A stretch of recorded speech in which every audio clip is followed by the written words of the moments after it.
Во студиото на Здраво Македонија, по 9 часот, се дружиме со професор доктор Јана Клопчевска од Технолошко-металуршкиот факултет при УКИМ во Скопје, Весна Митевска, директор на Национална установа Ансамбл за народни песни и игри танец, и Татјана Илиевска од Центарот за биоинформатика.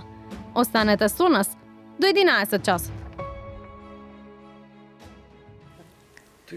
Така е, добро утро во овој дел од денот, кога на трпеза обединуваме различни професии од различни профили, а кога имаме дами во студиото, верувајте, разговорот ќе има почеток, а за крај ќе се договориме. Заедно со мене домакинки сме јас и мојата драга колешка Вера. Вери, добро утро, Петка, Верите. Така, Александра, ти благодарам, добро утро за тебе. Почитуване ме поздравувам и посакувам убаво утро, иако е дождливо, но верувам дека имаме убава енергија, дека со задоволство го пиете вашиот утрински напиток заедно со нас. Имаме прекрасни дами во студиото со кои што ќе позборуваме на убави теми за сето она кое што тие го работат и верувам дека ќе го задржиме вашиот интерес, но како што е редот, уште еднаш да ги поздравиме. Така е, Верче, уште еднаш си ги поздравиме дамите, веднаш до мене професор доктор Јана Клопчевска. Добро утро и добре ни дојде. Добро утро, Александра. Секогаш пријатна атмосфера во вашето студио. Благодарам многу, Јана. Имаме многу теми за разговор. На средина ни е Татјана Илиевска. Добро утро и добре ни дојдовте. Добро утро, благодарам пак на поканата. И на крај од ова убаво друштво, господја Весна Митевска. Добро утро и добре ни дојдовте. Добро утро и од мене. Да започнеме со вас, бидејќи сте прва жена на функција во 75 годишна историја на прочениот ансамбл танец. Што за вас ова значи како дама и како некој кој е токму од редовите на танец? Па токму така, да. Дали за среќа и не знам да искрено да кажам дали е привилегија да Не мора да бидете толку скромни. Прва жена директор на еден ваков тип од ранг на институција, но морам да признам дека годи моментот да знаеш дека ќе оддекнува низ историјата твоето име и презиме како прва жена директор на институцијата Ансамбл танец. Да, предности во мојата работа е тоа што сум директно од внатрешноста, односно од редовите на вработените во нашата институција. Ги знаете проблемите, суштината на... Да, токму така. На позицијава не доаѓам директно да го учам системот, туку доаѓам да се реши она сето тоа што како како претходно вработени сме ги кажувале, сме биле критичари, сме ги кажувале проблемите и видувањата на нештата како треба да биде поинаку и кои нешта и кои работи треба да се сменат во нашата институција. Колку се промени ликот на вработените сега од кога сте на позиција? Па искрено, никако моето доаѓање за раководно лице на институцијата, можам одговорно да кажам дека некако беше предизвик за сите нас, за сите вработени, затоа што за прв пат во институцијата, покрај тоа што имаме жена директор, и за прв пат е некој од вработените од институцијата. Претходно сме имале одреден временски период назначено како вршители на дејноста од вработените, но сето тоа нели е краток временски период. Сега за прв пат се соочуваме да имаме нели со мандат некој од вработените и така да почетокот искрено беше период кој што требаше сите да се прилагодиме на тоа дека нели претходно колешката Весна сега е раководно лице, но сето тоа за многу кратко време се надмина. Сега си функционираме така природно, јас сум природна, непосредна во мојот лик и карактер. Нешто особено дека се смени од претходно колешка и сега директорка.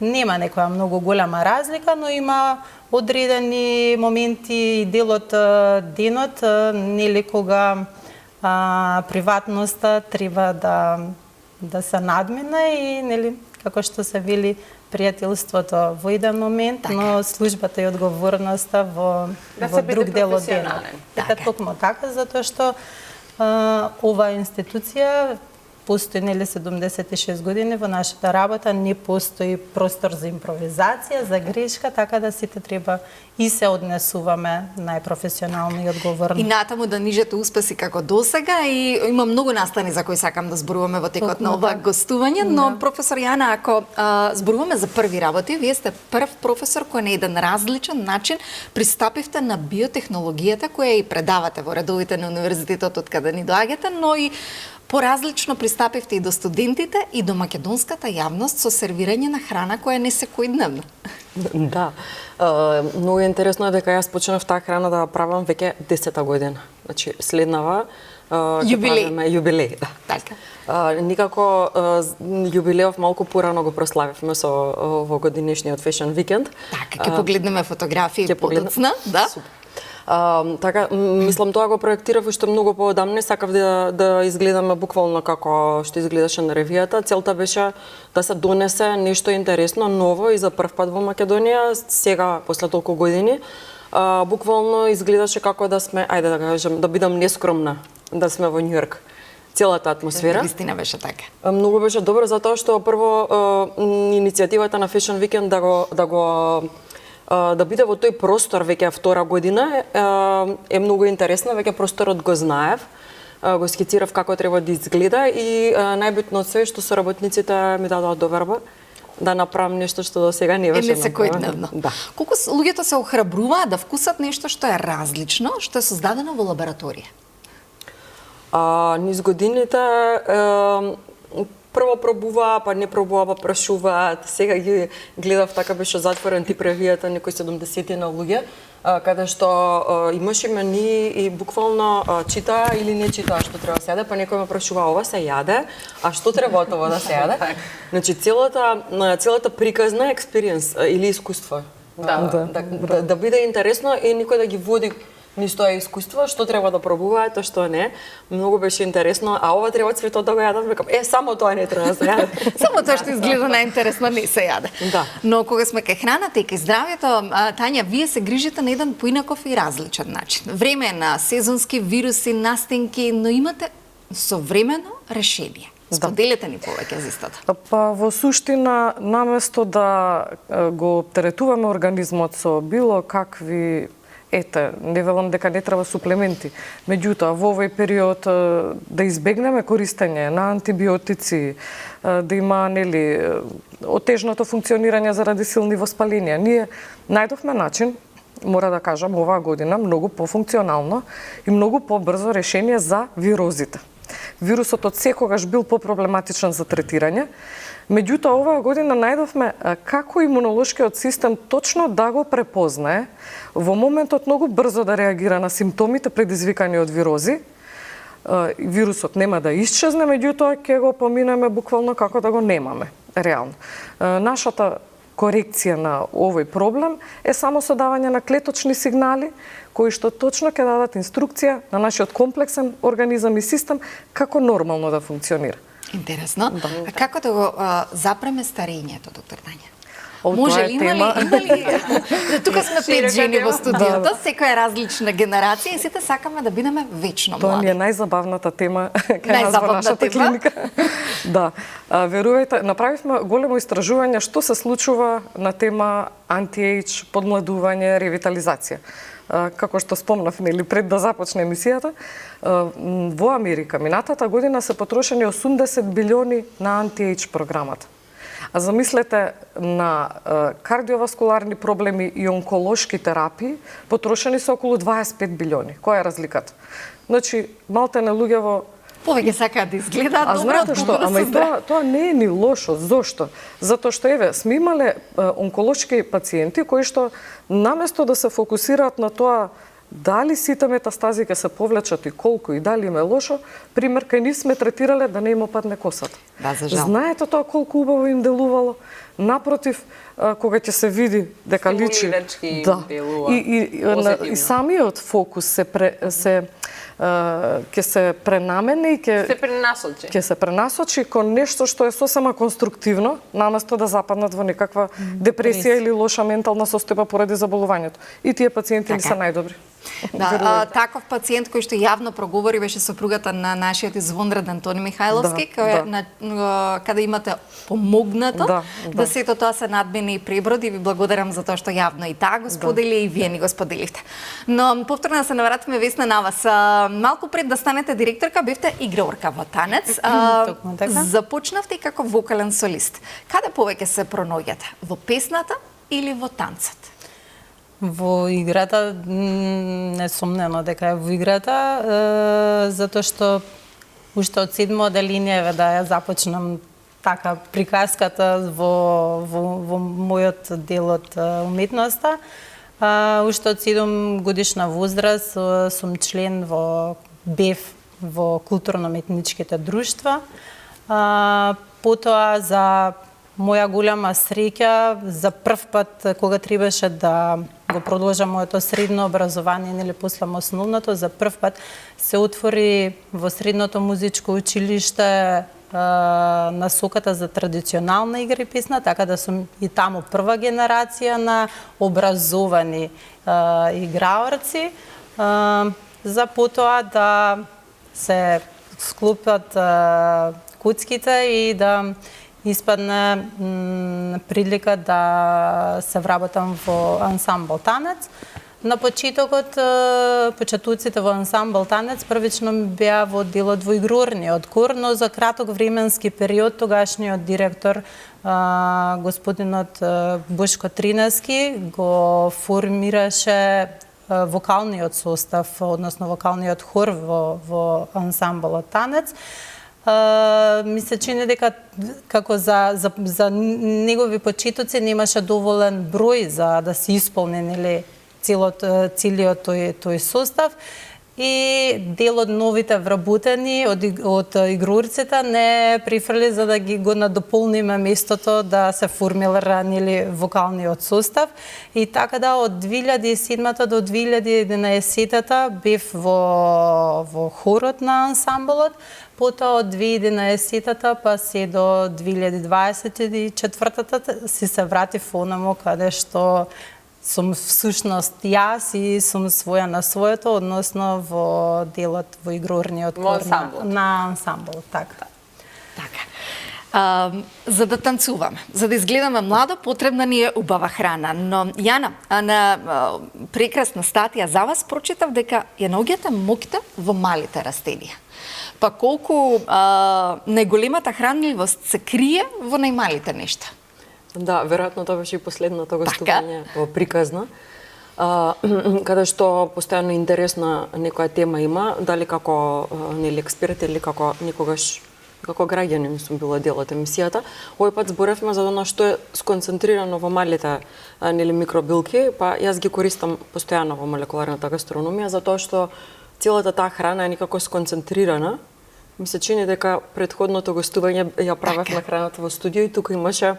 Така, со малку недоумење сега градоначалникот на град Скопје, Орце Георгиевски, кој го поздравуваме, конзумираше и ја проба храната која ја подготвивте, но зборувавме за убави нешта, па да го погледнеме видеото каде токму она за кое што го зборувавме на овогодинешниот Скопје Fashion Weekend, Јана го подготви за посетителите и ги разбуди сите сетила. Да го погледнеме видеото.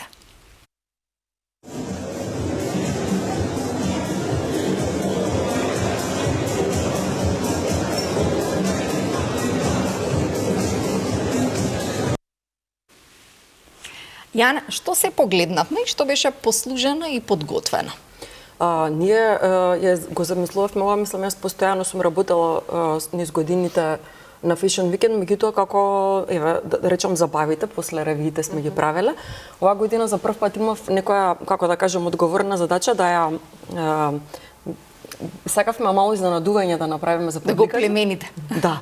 И дури во поканата ставивме молекуларна гастрономија на едно многу специфично место, минимално да не се знае за да дојдам како изненадување.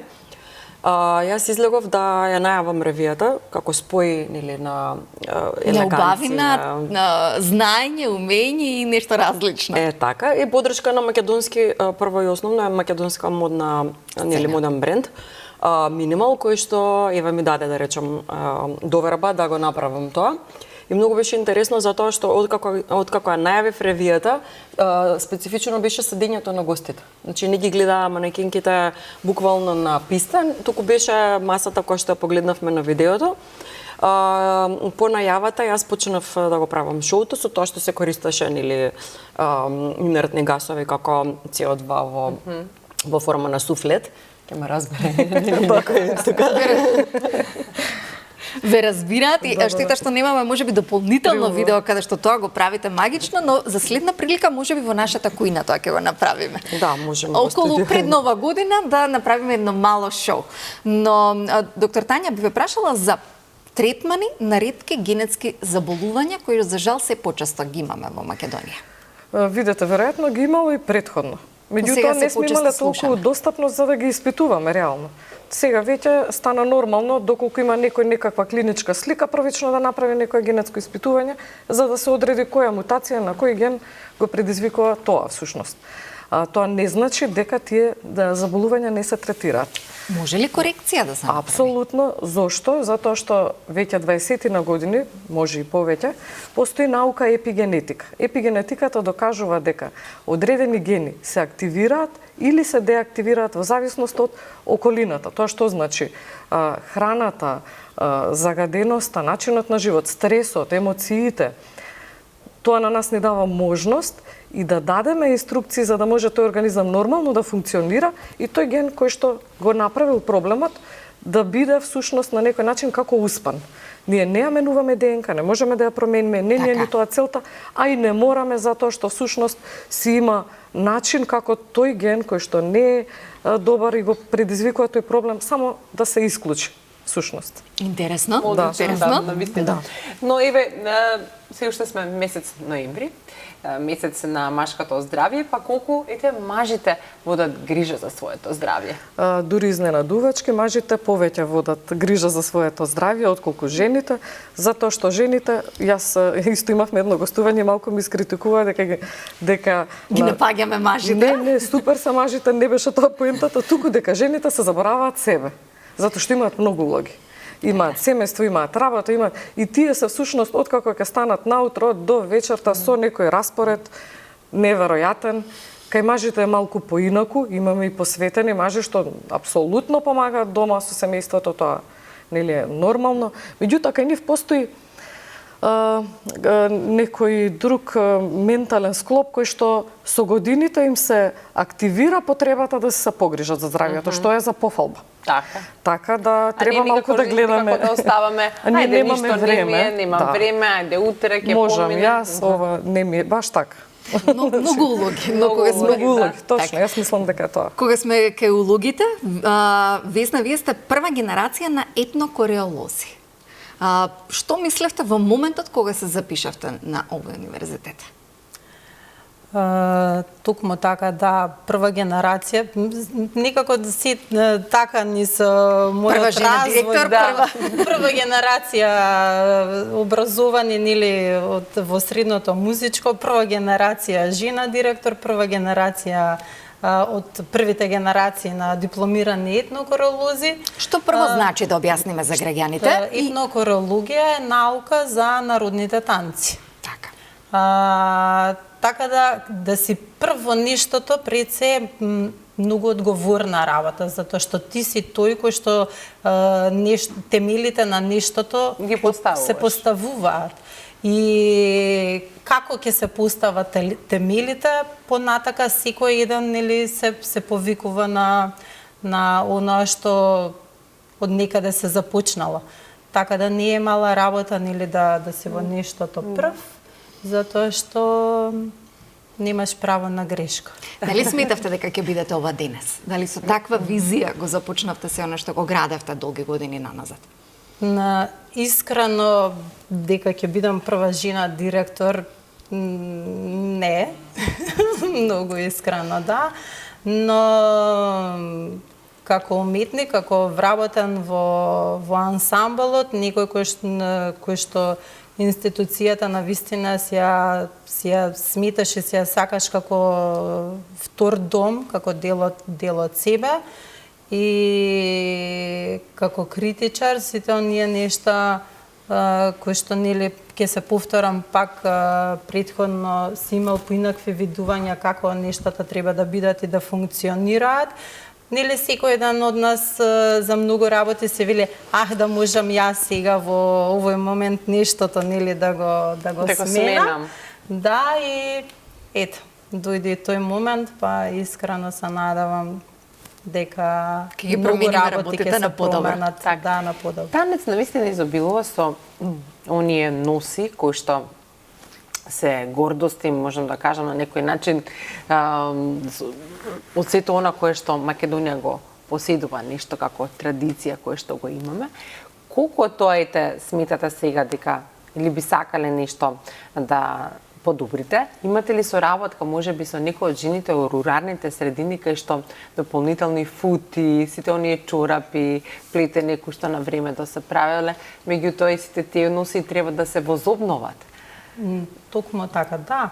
Во фундусот на танец искрено имаме голем број на народни носи, да не кажам дека од цел регион на Република Македонија, од секој еден предел.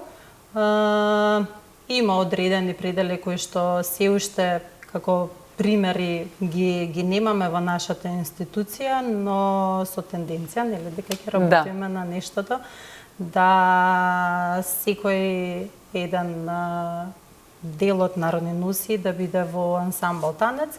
Секојдневно се јавуваат луѓе или постари лица кои што нели во своите домови се уште имаат зачувале, да, денешните млади генерации знаеме нажалост што многу малку има интерес и на со вистинска вредност и начин гледа треба да го видат сето тоа какво богатство го имаат во својот дом, но сите тие повозрасни особи од што се грижат за сето тоа и го знаат богатството и вредноста и мислат дека тоа нешто, ако треба некој да го зачува и да биде како трајна вредност, дека институција танец е вистинското место кој што навистина ќе го сочува и често се јавуваат, донираат делот она што го поседуваат кај себе,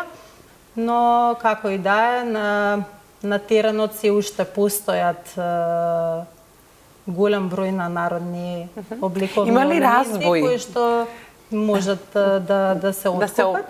Да. Се повеќе веќе има и млади, да кажам, колеги што се од насоката за етнокрологија кои пројавуваат интерес нели за ткаенина, за таков вид на професија, за изработка на народни носи, така да ќе зачуваме традицијата. Така, со чувањето на традицијата ја чуваме и татковината каде што растеме и ја негуваме, но професор Јана, работите во една гранка која е една од најпродуктивните во нашата земја, прехранбената индустрија, па колку се отворени за соработка, иновации и подобрување на квалитетот кој токму од Македонија излегува? Па, мислам дека се отворени. Во последниве години веќе и Европска унија има и светските тенденции се да се корелираат сите индустрија, академија, сите тие се партнери заедно. Во однос на претходната гостинка како кажа, значи за храната и антиејџингот, значи храната се смета како превенција. Така. И тоа сега нутригенетиката е интересна, бидејќи се оди на ниво на генетскиот материјал како треба да се исхрануваме, и тоа се некои лайф лаборатории кои што во последно време ги правиме како проекти во однос на исхраната, ама тоа е широко поле кој што ние како научници треба да го наметнеме за некој да може да се приклучи кон нас. Че ние сме тие што треба да дадат дирекција или совети како каде се оди. Да, базата. Како треба да се исхрануваме, професор Јана? Јас Што ги советувате и студентите кога ќе застанете пред нив и со огромно внимание сакаат да го слушаат она што го предавате? Па не само студентите, мислам дека секојдневно добивам вакви прашања од сите и многу ми е интересно да разговарам на темата. Јас неодамно се вратив, месец дена веќе како сум вратена од Јапонија, имав подолг престој, каде што буквално Тамо никој не старе. Не, таму имаат проблем со еджинг, живеат над 90 години, 100, значи имавме доктор кој што дојде да ни предава за време на обуката. Јапонците има многу добра смислена обука. Таа беше за food security систем или безбедност на храна, меѓутоа ни донесоа и доктор кој што беше возрастен негде 80 и нешто години. Браво. Кој што има своја клиника за анти-еджинг, меѓутоа пак базиран на исхрана. Вака ни објасни, мислам, јас тоа го знаев, нели, калориски дефицит 7000 калории неделно, ама ни рече ќе си мерите со вага 1300 калории. Ќе си ги мерите на вага и нема тука дали можам, не можам, значи вие сте тие што ќе му, пошто јас предавам храна и исхрана за анаболизам и катаболизам кога збориме со студентите, значи ти му даваш команда на тој. Меѓутоа со годините, нели над некоја возраст, се успорува едниот. Па ние мора да внимаваме за внесот и затоа тука лежи во суштина колку ние ќе измериме и колку ќе внесеме. Сега во однос на суплементацијата да додадам, јас на пример не сум за прекомерна суплементација.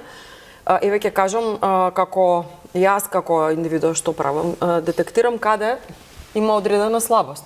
Сега ако сум проверила витамин Д, не мора да се внесува додатно, добаре. Може преку Нели ќе ме подржи. Така. Доктор Тања тука ќе ме надополни така. Па стварно нема потреба да правиме нели прекомерно дозирање на витамини во организмот, меѓутоа јас на пример дали некои суплементи, значи не буквално лекови, суплементи, ако сметам за гастроинтестиналниот систем, нели во овие години или сметам дека треба задршката на течности да се сврли и слично, со тие почнувам пробиотик со ензими во последно време.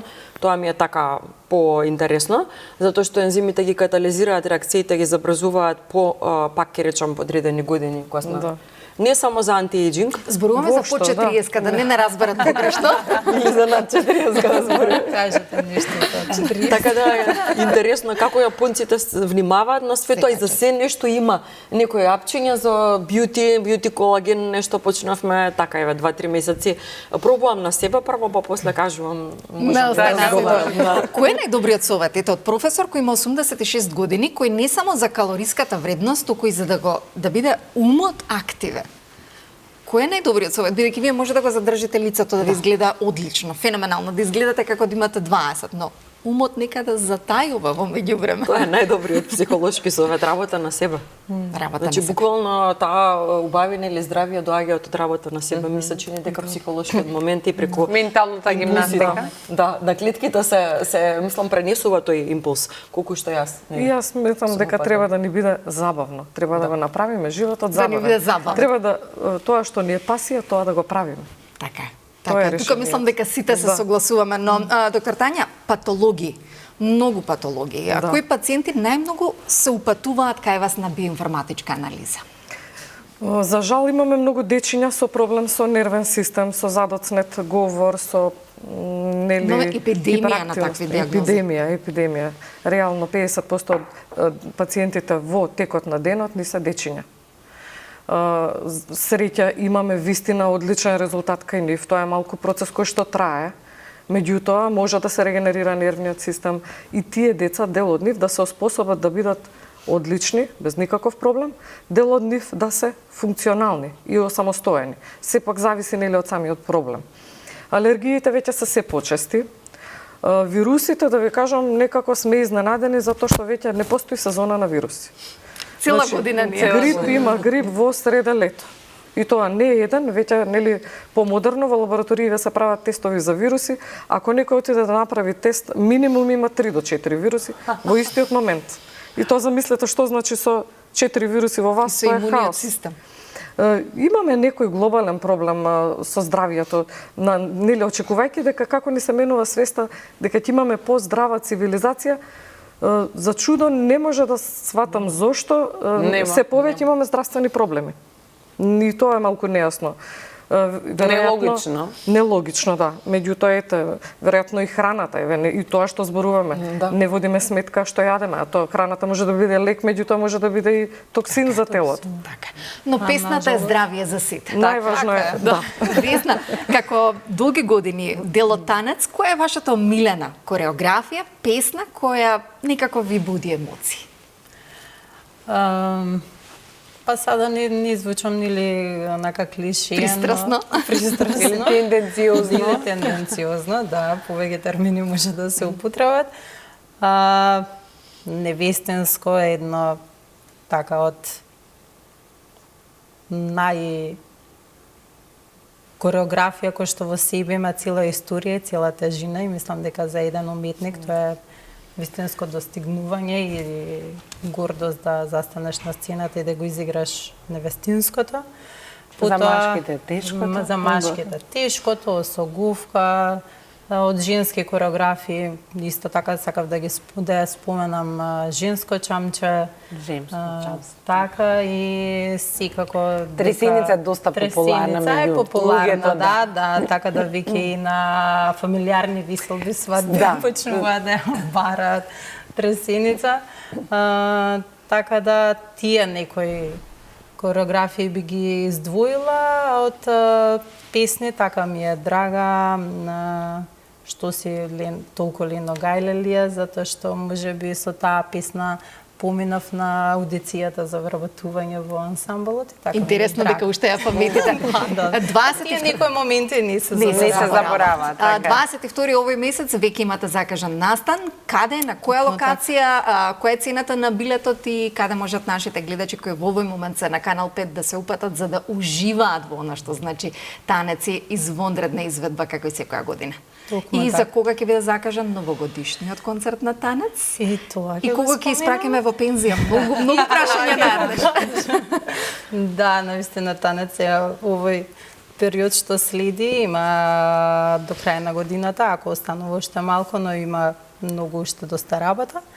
При 22 на 20 сега во четврток ќе се случи промоцијата на монографијата 75 години од формирањето на ансамбл танец.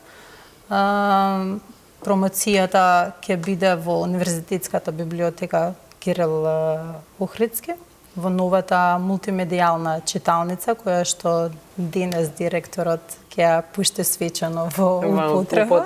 Да. А на 22 сега во сабота ансамбл танец ќе има целовечерен концерт во опера и балет од 19:30. Нешто многу поразлично од ансамбл танец пред скопската публика. Скопската публика до сега имаше прилики да биде присутна на великденскиот концерт на ансамбл танец кој го даваме во Скопје и традиционалниот завршен годишен концерт кој што е секој месец декември. Задржате си ја мислата за многу работи, верувајте дека да ги оставиме гледачите со очекување за што се ќе споделиме и каде се ќе ни се случува од најдобрите танеци. На двете дами кои исто така го надополнуваат она што значи во Македонија, останете по рекламите заедно со нас.